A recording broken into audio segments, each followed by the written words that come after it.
Hi everyone, welcome back. Today we're going to be creating a classic Christmas mani using 3 colors from Lift Your Spirit Dips. The first one here, it's called Purity, and it's a beautiful white fine glitter, but it has like a hint of light blue to it. It's super pretty, and this color is part of the September birthday duo, and it's still available. And then this one is called Paint the Streets with Blood. It is part of the Harley Quinn collection, and it is the perfect bright, vibrant Christmas red that I was going for this mani.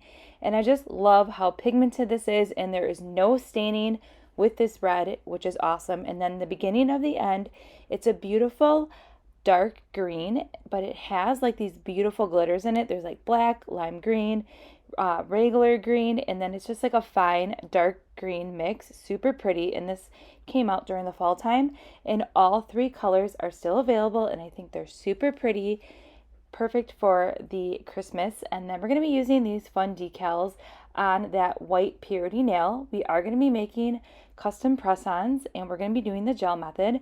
So I'm going to start here with the red, and you will see here with this red how pigmented it is with the first dip. It is stunning. This is probably one of my favorite reds. I used it once in a video when this collection first came out, the Harley Quinn collection. It's a super fun collection overall. All these colors are, but look at that pigment. Isn't it beautiful? Super vibrant. Even with that one dip, it's pretty much full coverage. All right, so I'm going to go ahead and let you enjoy this mani process. We will go ahead and apply some decals. If you want a step-by-step decal application process, I'll go ahead and link that in the cards at the end of the video. Otherwise, I will see you at the end.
All right, we're just wrapping up this mani here, and I really like how this mani turned out. I think it's perfect for the holiday season. The bright, vibrant red paired with that beautiful green glitter is stunning, and the decals really tied in this mani together. Decals are just a fun way to add a little touch of art to your nail, and they're super easy to apply. So I will go ahead and link everything that we use in the description box below, including everything you need to make your own press-on manis sets at home. Stay tuned for the next upload, and I'll see you soon. Bye.